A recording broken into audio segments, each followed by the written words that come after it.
Bueno chicos, buenas tardes. Vamos a retomar un poco el camino de los temas teóricos que veníamos con alguna pausita donde aprovechamos para hacer ejercitación. Como habrán visto, estas últimas 3 o 4 semanas nos dedicamos a intentar consolidar todos los temas que vimos en los primeros meses de clase.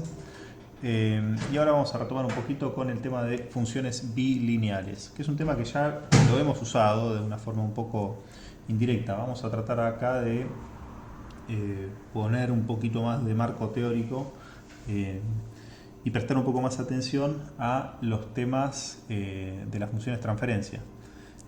Como ustedes ya saben, una función bilineal es aquella que tiene una función transferencia que está dada por el cociente de dos polinomios de primer grado, ¿sí? De primer orden. Es decir, que vamos a tener un cociente de un polinomio de primer orden que va a ser s más la localización de un 0, ¿sí? Y s más la localización de un polo. Y no podemos tener nada más salvo una ganancia, ¿sí? Esta es la forma genérica de una función bilineal. Por supuesto que está permitido que cualquiera de los polinomios esté ausente, es decir, que sea de grado 0, es decir, que sea una constante, es decir, que no haya, que haya un polinomio de grado 1 o inferior. Es decir, esto podría ser perfectamente una constante, es decir, un polinomio de grado 0. Pero de la forma genérica y de la forma más completa posible lo entendemos de esta manera. Lo que les decía, vamos a tratar de entender un poco más matemáticamente qué posibilidades tengo cuando tenemos un cociente de polinomios de esta naturaleza. Lo más sencillo que podemos tener es justamente la ausencia, es decir, uno de los dos polinomios de orden de grado 0, porque si obviamente fuesen los dos de grado 0, acá simplemente tendríamos una constante, ¿no? Es decir, una constante es básicamente podría ser perfectamente un divisor resistivo, o ni siquiera. Pero vamos a pensarlo como o un divisor ciertamente de dos componentes de igual naturaleza. Sin embargo, vamos a empezar por algo un poquito más complejo que eso, ¿sí? Vamos a permitir que haya un polinomio de orden 1, aunque sea incompleto en numerador y denominador. Y eso ciertamente puede ser. Lo primero que podemos pensar es una transferencia de naturaleza integradora, ¿sí? Una naturaleza integradora que es aquella que va a tener una constante sobre un polinomio incompleto de grado 1 y una transferencia derivadora, ¿sí? Que podría ser algo de este estilo, ¿sí? Fíjense que todas son posibilidades que logramos anulando las localizaciones, es decir, anulando las singularidades o llevando justamente el 0 al origen o el polo al origen, ¿sí? Es decir, de esas dos formas tenemos una transferencia de tipo absolutamente integrador, un integrador perfecto y un derivador perfecto. Como ustedes ya vieron, los integradores ideales solamente existen acá, en el lápiz y papel, y nos sirven para entender un poquito más cómo sería una transferencia de esta naturaleza, pero la implementación ciertamente es imposible de lograr. Nos tenemos que conformar con un integrador que sea aproximadamente ideal, es decir, que tenga alguna que otra pérdida, es decir, que este 0, ¿sí? Este polo, perdón, no esté perfectamente en el origen, sino que esté apenas corrido del origen. Y este 0 tampoco esté, perdón, en el caso del derivador, no esté en el origen, sino que esté un poquito alejado del origen, ¿sí? Cuanto más cerquita del origen está, de forma más ideal se va a comportar. Eso lo vimos un poco cuando analizamos el circuito de Tau-Thomas, en el caso del integrador, donde justamente el asunto era lograr integradores de la mejor forma, de la forma más ideal posible, de manera tal que justamente el circuito de Tau-Thomas, que estaba basado en la doble integración de la señal de entrada, se puede implementar. Muy bien. Ciertamente que son muy sencillitos las localizaciones de polos y ceros. En este caso vamos a ir haciéndolas por intentar seguir una tabla que es la tabla 3.1, ¿sí? La tabla 3.1, que la tienen en el Schaumann. Vamos a estar siguiendo todo el capítulo 3 del Schaumann, tratando de darles un pantallazo para que puedan hacer una primera leída más fácil. Entonces en este caso tenemos un polo en el origen, ¿sí? En este otro caso, siempre estamos hablando de J omega sigma, y en este caso tenemos un 0 en el origen. un 0 en el origen. Correcto. Una cosa que no dijimos es que justamente, dado que estos son comportamientos ideales, la localización de los polos sobre el J-mega está vedado, ¿sí? Por lo tanto, la localización de estos polos estrictamente tiene que estar sobre el semiplano izquierdo, ¿sí? Es decir, que todo lo que vamos a partir de ahora va a ser justamente circuitos realizables. Por eso es que este es un circuito irrealizable. Bueno, lo que nos empezaría a quedar es justamente darle libertad a la localización de estos ceros y estos polos. Y eso podría ser perfectamente, esto ya no tiene ningún sentido de enumerarlo, así que vamos a hablar de transferencias genéricas, donde vamos a tener una constante sobre S más un polo, y otra transferencia posible que va a ser una constante por S más un 0. ¿Sí? ¿Qué vamos a tener acá? Bueno, justamente vamos a tener una constelación de polos y ceros donde el polo va a estar ligeramente desplazado y donde el 0 va a estar ligeramente desplazado. ¿Sí? Estos son en orden de complejidad, podemos ir viendo cómo lo que vamos haciendo es poniendo un polito en el origen, un 0 en el origen y desplazándolo, simplemente eso. ¿Sí? Luego, ¿qué podemos hacer? Bueno, siguiendo en con este juego, bueno, ya no nos queda más remedio que ir a la complejidad total de las funciones bilineales. A poner una constante y tener un S más un 0, digamos, un 0 finito y un polo finito. ¿Sí? Un 0 y un polo finito. Y esto ciertamente merece una aclaración, porque este tipo de transferencias necesariamente tengo que decir algo sobre el valor de z y de p, porque bien podría ser que tenga un polo y un 0 o un 0 y un polo. ¿Sí? Es decir, que cualquiera de estas dos son implementables con este tipo de función, digamos, ¿no? Nada más que tengo que aclarar si z es más grande en módulo que p o es menor. ¿Sí? Tengo que definir algo de eso. Como justamente no lo hago, es decir, permito las dos y lo dejo abierto a la generalidad de los casos. Ahora vamos a ver cuando intentemos ver la respuesta de módulo y de fase, que tengo que obviamente decir algo sobre z y p. Y uno se preguntaría si esto es todo lo que podemos hacer, dado que justamente como tengo un solo polo y un solo cero, no puedo escaparme del eje sigma. ¿Sí? Nunca puedo escaparme del eje sigma debido a que si lo hiciera necesitaría otra singularidad más para que se dé para encontrar el par conjugado, para que todo esto siga siendo realizable. Bueno, es decir, sobre el eje sigma no puedo hacer más que esto. Es decir, con los polos cumplo la restricción de estar estrictamente en el semiplano izquierdo, pero ojo, el 0 perfectamente podría estar en el semiplano derecho. Por lo tanto, este tipo de función transferencia también me permitiría, ¿sí? Sería absolutamente viable tener un 0 que esté en otra parte, ¿sí? Que no esté supeditado a estar confinado en el semiplano izquierdo, podría estar perfectamente en el semiplano derecho. Y el hecho de que esté en el semiplano derecho sería que esté sobre el sigma positivo, porque tampoco es que podría despegarse del sigma. Por lo tanto, lo que podría ser útil en este caso es para que se dé aquel circuito que ustedes ya conocen y que ya lo hemos estudiado, que son justamente los pasatodo, o los que serían los circuitos rotadores de fase. ¿Sí? Que no afectan el módulo, sino que afectan solamente la función de fase de la transferencia. Por supuesto que podría no serlo, ¿no? Podría perfectamente ponerlos de forma no simétrica respecto del J-omega, pero eso no tiene tampoco tanta utilidad. Podría tenerlo para algún caso muy concreto, muy específico, algún circuito, pero en la generalidad eso no suele ser útil y no lo vamos a mencionar porque nos interesa más el caso donde es estrictamente simétrico. Entonces, podemos analizar alguno de estos circuitos. Fíjense que son bastante sencillos en cuanto a respuesta de módulo. Y vamos a intentar construir el mismo gráfico que tienen ustedes en la tabla 3.1. Y fíjense que si lo intentamos hacer, lo que vamos a ver es que lo que serían los módulos, acá voy a poner las respuestas de módulo de cada una de estas, ¿sí? Voy a ir construyendo las respuestas de módulo, son relativamente sencillas en cuanto a que hay pocas singularidades y no hay mucho que analizar. Desde acá en este caso tenemos todas son en función de omega, ¿no?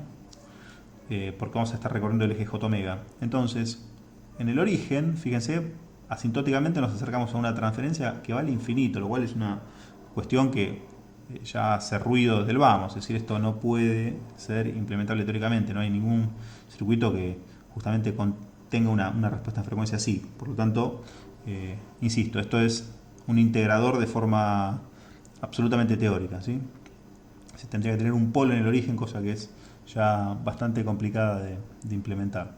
Entonces, para este caso, vemos que justamente vamos a tener un comportamiento asintótico en omega igual a 0, y a medida que nos vamos alejando, es decir, que el módulo de esto se va haciendo cada vez más grande, es decir, el inverso de ese módulo, es decir, el recíproco de ese módulo, da como resultado una transferencia cada vez más chica. Por lo tanto, esto es asintótico en infinito en 0 y asintótico para omega infinito también hacia 0. ¿Sí? Lo contrario pasa con el caso de un 0 en el origen, que da como resultado un circuito derivador. ¿Sí? En este caso tenemos un 0, ¿sí? Estricto en omega igual a 0, y esto ciertamente diverge hacia el infinito a medida que la frecuencia aumenta. En este caso, como es lineal, vamos a aceptar un crecimiento lineal de la frecuencia, ¿no? Esto sigue siendo el módulo. Bueno, si vamos a ver la fase de estos circuitos, lo que podemos ver es que justamente, dado que está en el origen, vamos a tener el mismo corrimiento de fase para todas las frecuencias. Y vemos que justamente en este caso es un corrimiento de fase de menos pi sobre 2, constante para todas las frecuencias. Es decir, esto va a ser, van a ser pi sobre 2 que tenemos de esta singularidad de aporte de fase para todas las frecuencias, a medida que nos despeguemos de omega 0, pero recuerden que la fase de los polos resta, por lo tanto esto es menos pi sobre 2 constante para todas las frecuencias. Lo contrario nos va a pasar acá. Vamos a tener más pi sobre 2, también constante, para todas las frecuencias. ¿Sí? Para todas las omega. ¿Ok? Luego, cuando se despega un poquito del eje J omega, ¿qué empezamos a tener? Bueno, si quieren estos, vamos a hacer lo siguiente. Se los voy a dejar de tarea para que los analicen ustedes. Sí que son muy sencillitos. Vamos a ver estos que son un poco más complejos, que tal vez tienen un poquito más de gracia, para no extender tanta la explicación. Total, los tienen en la tabla, y si no, los pueden pensar un poquito ustedes, son muy parecidos a estos. Fíjense en este caso. En este caso, que no decimos nada, simplemente por el dibujo estamos diciendo que justamente el z es más chico que p, z es más chico que p, analizamos el comportamiento para omega igual a 0. Para omega igual a 0, lo que vamos a tener en módulo, básicamente va a ser el cociente de las localizaciones. Es decir, s igual a 0 nos queda k por z sobre p. K por z sobre p. ¿Sí? De ahí vamos a despegar. Y para omega tendiendo a infinito es el cociente de estos dos términos afectado por k. Por lo tanto, esto va a ser una respuesta que va a arrancar en k por z sobre p y va a ser asintótico a k. ¿Se ve? ¿Sí? De analizar esta expresión. Y en el otro caso, el módulo va a ser lo mismo, nada más que justamente z sobre p, en este caso, ¿sí? Z sobre p, estamos hablando de un número que, dado que z es más grande que el polo, es decir, este número, ¿sí? Necesariamente, dado que z es más chico que p, ¿sí? Se ve claro ahí, z es más chico que p, podemos ver que justamente este número va a ser menor a 1, y dependiendo de k, esto, bueno, en este caso es como lo incluyo acá, siempre esto va a ser de esta forma. Mientras que en el caso contrario, vamos a, dado que justamente en este caso z es más grande que p, vamos a arrancar de algo que va a ser más alto, ¿sí? Y a medida que aumente la frecuencia y que nos hagamos asintóticamente, vamos a tender acá, pero vamos a tender acá por arriba, ¿sí? Es decir, acá vamos a tener una asíntota en k, y vamos a partir de k por z sobre p también, pero esto por la localización, dado que z es más grande que p, vamos a ir por arriba hacia acá. ¿Ok? Esto es un poco el comportamiento que tenemos justamente por solamente por la localización de las singularidades. Muy bien. También es interesante ver la fase de estos dos casos. ¿Sí? Ver la fase de estos dos casos. La hago positiva a las dos, pero eventualmente le pongo un signo menos para que se diferencien. Pero van a ver que si las hacemos las dos positivas y las diferenciamos con un signo menos, van a ver que no son tan diferentes. ¿Por qué? Fíjense este caso, donde tenemos primero el 0 y después el polo. Fijémonos lo siguiente. Recordemos que ambas arrancan de 0, porque todas tienen un aporte nulo. ¿Sí? Es decir, arrancamos en ambos casos de 0, para los dos casos. Y asintóticamente, fíjense, las dos van a desarrollar pi sobre 2, las dos singularidades. Y las dos se van a cancelar. Es decir, que asintóticamente vamos a salir de 0 y a volver a 0. ¿Sí?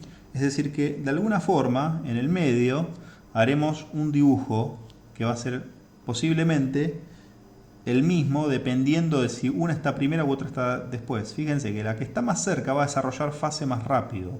¿Sí? Es un poco el mismo tema que cuando hablábamos del Q con los segundos órdenes. Cuando teníamos mayor Q teníamos más cercanía al J omega y por lo tanto desarrollamos fase antes.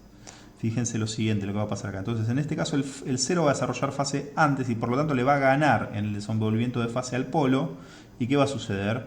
Va a tener un aporte más positivo que negativo. Es decir, que va a ser algo así y después va a volver a 0 asintóticamente. Y en este otro caso va a pasar absolutamente lo contrario. Y ya que estamos, vamos a hacerlo.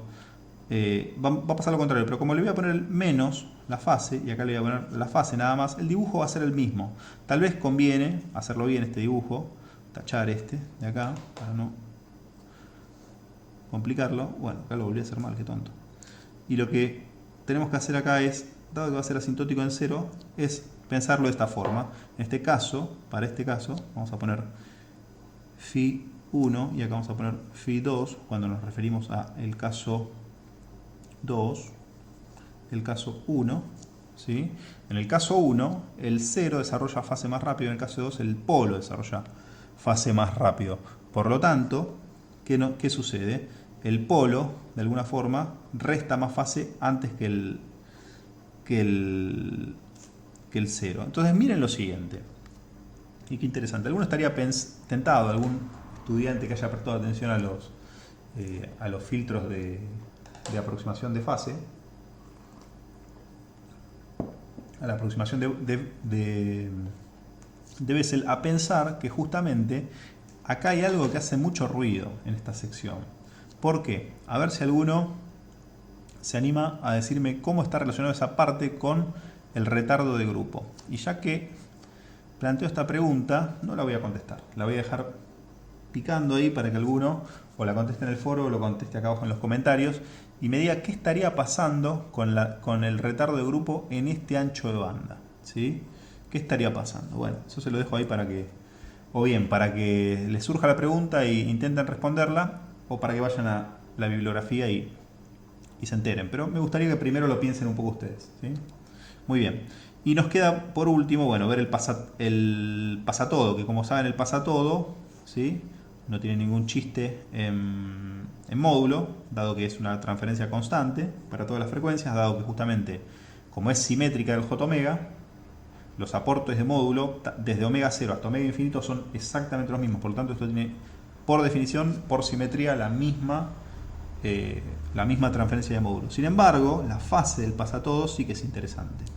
La fase del pasatodo es interesante porque es justamente la que le da nombre a este tipo de circuitos, a los que a los rotadores de fase. Y como ya me he complicado porque he dibujado mal el eje de fase, queriéndolo dibujar de la forma usual en el primer cuadrante, voy a intentar hacerlo lo más claro posible, a ver si me lo toma bien ahí la cámara. Sí.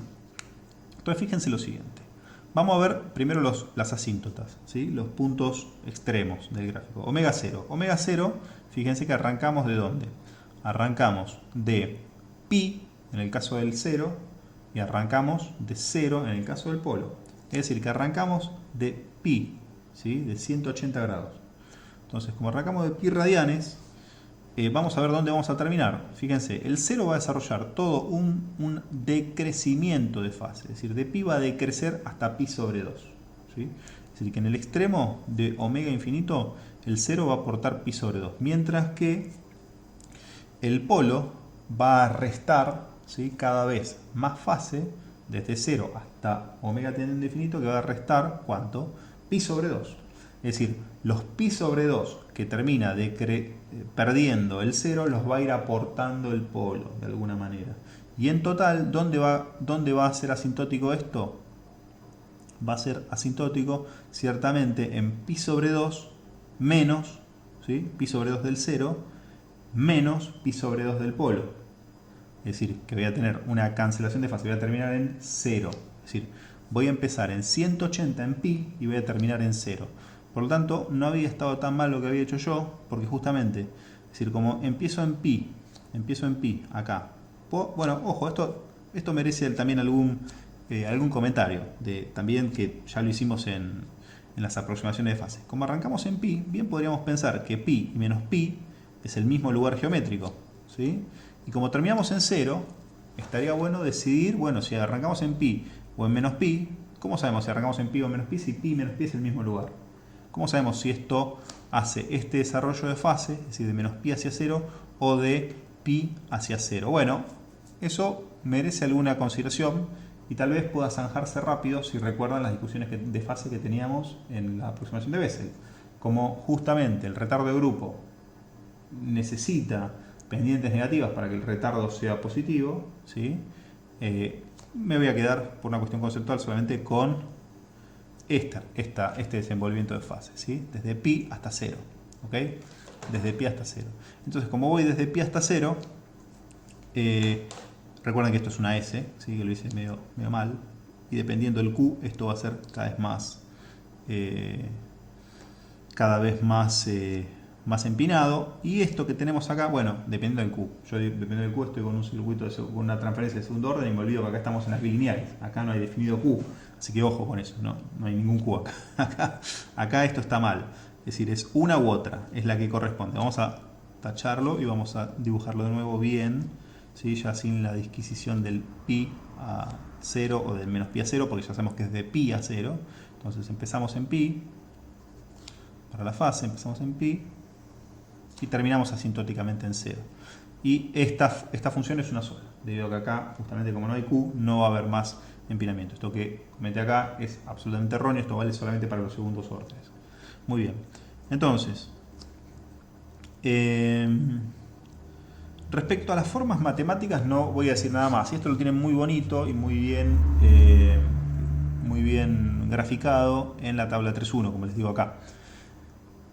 Queda que ustedes la revisen, la piensen por su cuenta, pero esto que acabo de hacer yo tal vez les ayuda a pensar por qué, justificar un poco las formas de estas funciones, de estas respuestas de módulo y de fase, ¿sí?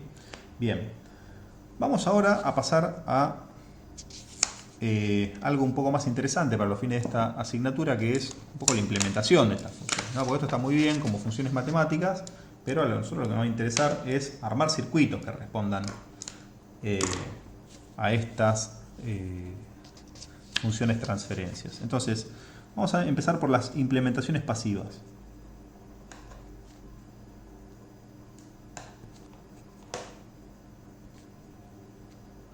Recordemos que para implementar de forma pasiva una TDS que sea K por S más Z sobre S más P, ¿sí?, vamos a tener que hacer algunas aclaraciones. Dado que va a ser un circuito pasivo, hasta acá estrictamente tiene que ser menor a 1, ¿sí?, y menor o igual a 1, porque justamente con un circuito pasivo no podemos lograr ganancia de ningún aspecto, ya sea de tensión o de corriente, ¿sí? Vamos a lo sumo contentarnos con una ganancia igual a 1, en algún caso muy particular. Luego, en el caso de las localizaciones, tenemos bastante libertad y van a ver que salvo alguna de estas funciones matemáticas, la mayoría las vamos a poder implementar con algo tan sencillo como un divisor de impedancias. Un divisor de impedancias es capaz de lograr perfectamente para el caso usual donde nos referimos a tensión, ¿sí? Tensiones, podría ser corrientes también, pero en el caso usual nos referimos a tensiones. Es decir, donde vemos que justamente TDS va a ser B2 sobre B1, ¿sí? Y recordemos que justamente en un divisor de impedancias lo que teníamos era que esto es igual a Z2 sobre Z2 más Z1. O en el caso de admitancias, I1 sobre I1 más I2. ¿Ok? Pero básicamente nada escapa a esta forma de pensar la función transferencia. Y fíjense que si I1 puede ser I1 o Z2 puede ser cualquier cosa, perfectamente I1, es decir, podemos pensar que, bueno, la primera aclaración, dado que tiene que ser de orden 1, esto nos está hablando de que justamente esta red circuital no puede tener dos elementos reactivos de naturaleza opuesta. Porque si pusiéramos dos elementos reactivos de naturaleza opuesta, ya estaríamos en el caso de un segundo orden, ¿sí? ¿Por qué? Y porque fíjense el denominador es la suma de las z. Ya con tener, pensémoslo en el caso de las S, de las impedancias, que tal vez les resulta más natural, si tenemos SL, donde tenemos la suma de todo esto, de toda esta impedancia, SL más 1 sobre SC, eso cuando sacamos factor común S, ¿sí? O sacamos denominador común S, lo que nos va a hacer, nos va a generar es un polinomio de orden 2 ya desde el vamos. Por lo tanto, dos elementos reactivos de naturaleza contraria nos implica ya un orden 2. Por lo tanto, todos los elementos reactivos del mismo orden, ¿sí? Todos los elementos reactivos del mismo orden, eso quiere decir que sean RL o RC, no RLC, ¿sí? Bien, entonces vamos con RC, que es un poco lo más usual, justamente en esta parte del cuatrimestre, donde solamente nos centramos más en lo que sería la teoría moderna del diseño de filtros o la síntesis activa, ¿sí? de filtros. Entonces, aunque estemos hablando ahora de redes pasivas, ¿no? Pero, es decir, si bien aclaramos que una red de RL es válida, ¿sí? No es recomendable para lo que estamos haciendo en este cuatrimestre. Ya en el cuatrimestre que sigue nos vamos a encargar absolutamente con toda soltura de hacer síntesis de redes pasivas RLC, ¿sí? Pero por ahora no. Mayormente LC igual, pero en principio de elementos reactivos de naturaleza opuesta. Bien. Entonces, vamos con RC, como había sugerido. Entonces, bien podemos hacer RC, ¿sí? Perfectamente, hablar de Z1 como un RC. Y si Z1 es un RC, ¿sí? Ya nos estamos imaginando que vamos a tener R más 1 sobre S, ¿sí? Y si Z2 también es otro RC,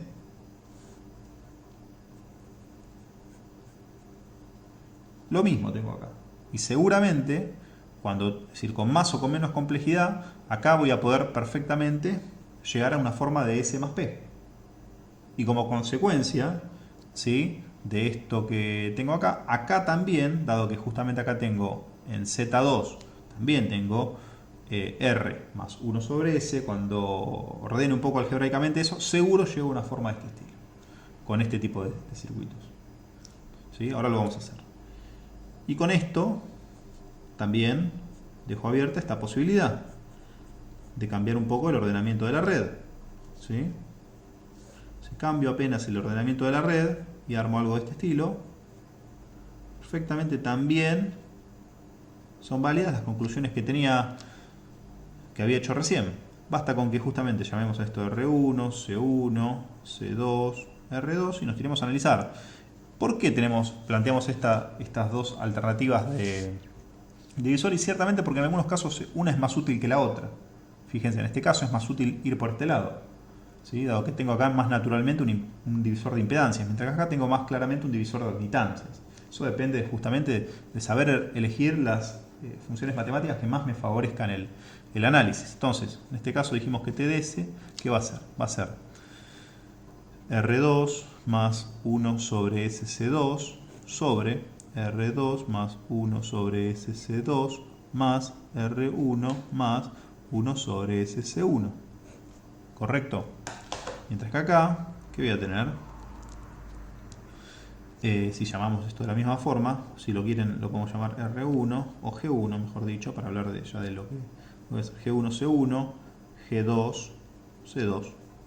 Y en este caso, ¿qué voy a tener? Lo mismo, I1, G1 más SC1 sobre G1 más SC1 más G2 más SC2. ¿Correcto? fíjense que es muy sencillo, algebraicamente, darle forma a esto, ¿sí? Basta que en este caso sacar denominadores denominadores común S, o S sobre C1 si lo prefieren, o S sobre C1 C2, como quieran, o solamente 1 sobre S. Y en este caso, mejor es sacar factores común, ¿sí? Factor común S. Digo más, en este caso es aún más natural todavía. Es mejor sacar factor común el coeficiente. Fíjense, en este caso voy a tener S. Me va a quedar mejor si hubiera puesto acá el C1 por S más G1 sobre C1 sobre, y acá lo mismo, nada más que voy a poner factor común C1 más C2, C1 más C2 por S más, fíjense acá me va a quedar G1 más G2 sobre C1 más C2. Fíjense qué sencillo, ¿sí? Este también lo podemos llevar perfectamente de esta forma y sin ningún problema llegamos a lo que sería la bicuadrática. Alguno obviamente toma un poquito más de álgebra que otro, pero fíjense que es muy sencilla de cualquier forma.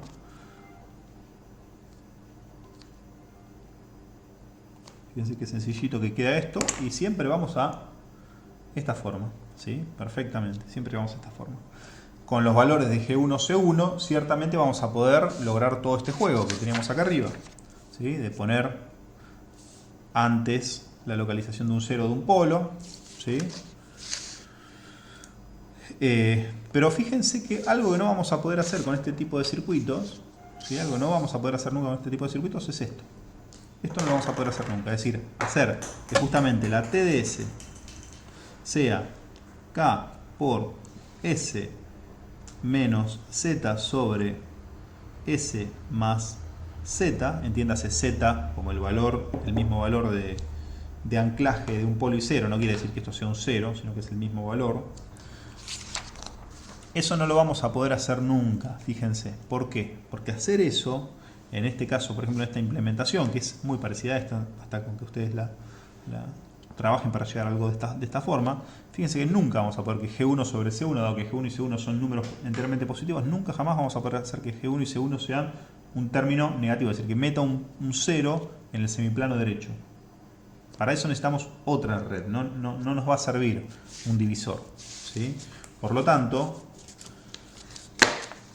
es momento de presentarles a un circuito que sí, pasivo, que sí puede hacer esto, que es un circuito que se llama látiz, ¿sí? El látiz, ¿sí? O circuito puente o celosía, se lo suele llamar en algunas traducciones. El látiz sí lo permite hacer. Recuerden que el circuito látiz, como justamente por la forma, la topología que tiene, va a ser el responsable de producir la diferencia y de forzar que justamente el 0 esté ubicado en el semiplano derecho. Es decir, si no, con el divisor de admitancias o el divisor de impedancias no lo vamos a poder lograr. Y como les comento, el circuito látiz es un poco imbrincado su dibujo, de forma que, dado que es un circuito que en el plano, en la forma planar y en la forma de ordenar de izquierda a derecha, se complica un poco el dibujo. Fíjense por qué. Pues es un circuito que va a tener B1 y B2 de esta manera, pero se va a medir B2 de la siguiente forma. ¿Sí? Y B1, hago hincapié en que estos dos conductores no se tocan, porque justamente podemos pensar que esto va a ser R1, esto va a ser igual a estos dos resistores van a ser igual, esto va a ser R2 y esto va a ser un capacitor, ¿sí? Y si redibujamos este circuito van a ver, conviene que hagamos un poquito dónde van a estar las polaridades para identificar estos nodos. Fíjense, si volvemos a hacer este circuito y lo desenvolvemos un poquito, como lo dibujamos acá, van a ver que B1 la seguimos ubicando a la izquierda, pero fíjense cómo mido el terminal positivo R2. Va a ser el divisor residuo entre R1 y R1, ¿sí? Es decir que el terminal positivo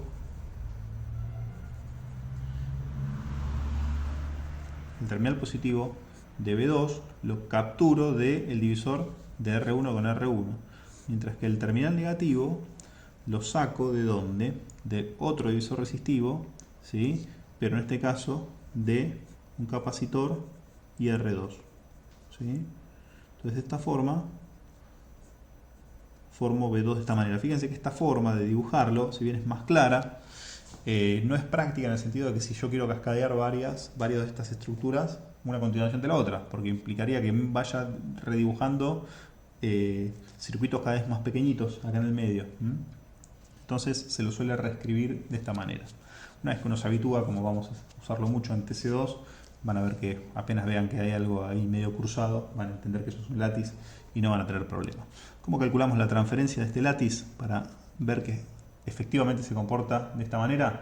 Bueno, vamos a empezar a pensar que esto va a ser B2 sobre B1 y que B2 lo podemos pensar como B1 dividido 2, dado que R1 y R1 forman un divisor de tensión, B1 dividido 2 menos, ¿sí?, este otro divisor resistivo, ¿sí?, este capacitor que tengo acá con R2. ¿Cómo lo puedo pensar? Lo puedo pensar o bien como un divisor de admitancias o bien como un divisor de impedancias. Como lo usual es usarlo como un divisor de impedancias, vamos a hacerlo como un divisor de admitancias para practicar un poquito. Entonces vamos a tener G2 sobre G2 más SC, ¿correcto? Por B1. Y ya vemos que B2 sobre B1 no es otra cosa que un medio menos G2 sobre G2 más SC. ¿Sí? Y esto vemos que si distribuimos un poquito y hacemos un poco de álgebra, nos va a quedar que va a ser G2 más SC menos G2, nada más que este G2 va a ser 2 veces G2. 2 veces G2 sobre 2 por SC más G2. Este menos 2G2 más G2 hace que sea SC menos G2 y vemos como acá ya solito nos queda el signo impuesto justamente por la diferencia de tensiones que forzamos acá con este circuito, ¿sí? Este circuito también tiene otra ventaja que ahora la vamos a comentar y que es que se lo llama circuito balanceado. Circuito balanceado, ¿por qué? Porque B1 y B2, ¿sí?, no comparten ningún terminal, ¿sí? B1 y B2 están referidos a estos dos nodos que no tienen nada que ver con estos otros dos nodos, ¿sí? Este tipo de circuito se lo suele usar para tener mejor desempeño frente a las interferencias de modo común, a los ruidos que afectan a todo el circuito. Este circuito se desempeña mejor. ¿Por qué? Porque justamente al plantear otra diferencia de nodos que pueden estar igualmente afectados por esas fuentes de interferencia común, los elimina por su propia naturaleza, por su propia configuración circuital. ¿A expensas de qué? Bueno, de usar más componentes. Fíjense que logramos una función ligeramente similar a la bilineal, pero con muchos más componentes, ¿sí? Tenemos más componentes. Bien. Bueno, vamos a trabajar esto un poquito más y vemos que esta TDS va a ser igual a, fíjense, un medio que pasa a ser nuestra K por, bueno, un poquito más va a ser la K, ¿no? No, va a ser un medio.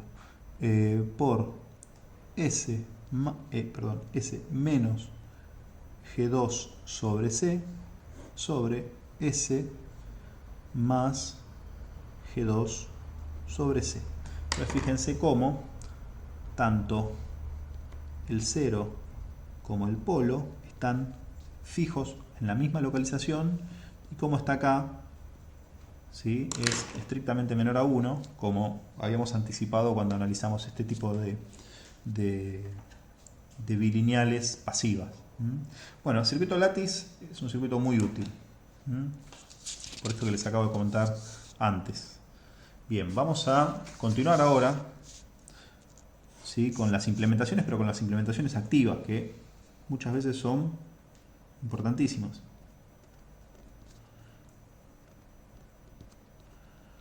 Sobre todo en aquellos casos que nos pidan ganar, que nos pidan tener una ganancia de tensión. En este caso, la ganancia, ¿sí?, ya no va a estar supeditada a algo que va a ser estrictamente menor a 1. Ya perfectamente puedo tener alguna ganancia por la propia naturaleza activa de los elementos que vamos a usar. Entonces, ¿cómo podríamos hacer ¿Cómo podríamos tener el equivalente de nuestros divisores de tensión-admitancia? Bueno, es muy natural con las implementaciones activas. Basta que al divisor, ¿sí? Al divisor le agregue un amplificador operacional, tanto en la modalidad inversora como no inversora. Entonces, o bien vamos a tener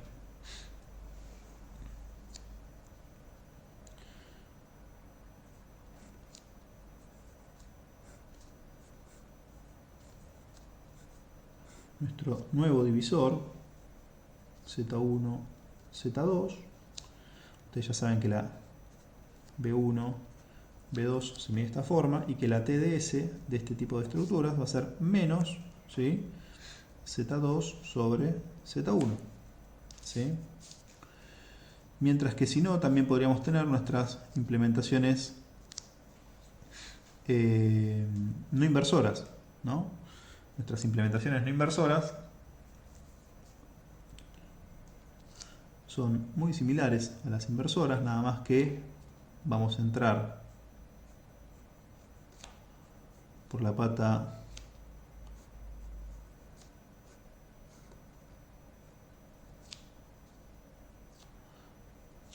no inversora, y también vamos a llamar a esto Z1 y Z2. Z1 y Z2. ¿Ok? Con las mismas definiciones de tensión y corriente, y recordemos, esto lo pueden analizar ustedes muy fácilmente, que la transferencia en este caso iba a ser 1 más Z2 sobre Z1, lo cual es lo mismo que Z1 más Z2 sobre Z1. ¿Okay? Entonces, tanto con implementaciones activas,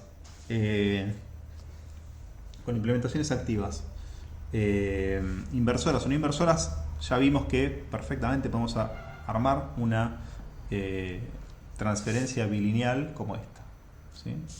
Lo que nos quedaría saber es cómo podríamos lograr el equivalente de nuestro látiz activo, ¿sí? El látiz activo que vimos hace un momentito, ¿cómo lo podemos lograr con una implementación activa? Bueno, ya en el TP1 seguramente ustedes recordarán un circuito que vimos y que justamente lo que hacía era justamente usar la característica diferencial del amplificador operacional. Basta con que hagamos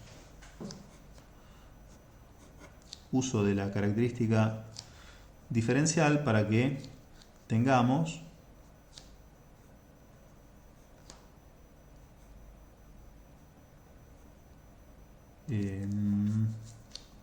acá es indistinto, pueden hacer este circuito no es tan estricto como el látiz. Ahora voy a hacer un comentario, porque ustedes perfectamente podrían, esto creo que lo llamamos R1, RF,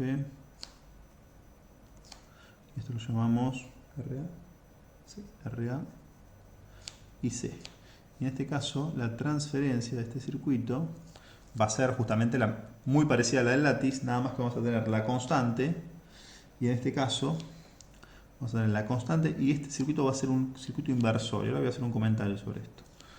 Voy a tener S más, ¿sí?, y acá voy a tener 1 sobre K por 1 sobre K o K, sí, 1 sobre K por C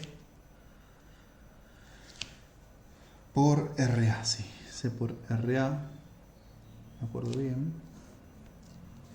Esto es menos, perdón, 1 menos, esto es C más 1 sobre C por RA. ¿Sí? Esto lo pueden calcular ustedes. El comentario que les quería hacer de este circuito es, primero, esta acá ya necesariamente no vale estrictamente menor a 1, lógicamente, va a estar dada justamente por este circuito inversor que tenemos acá. Esta va a ser justamente RF sobre R1, ¿sí? Pero en este caso ustedes perfectamente pueden intercambiar este capacitor por RA y tener algo de este estilo, ¿sí?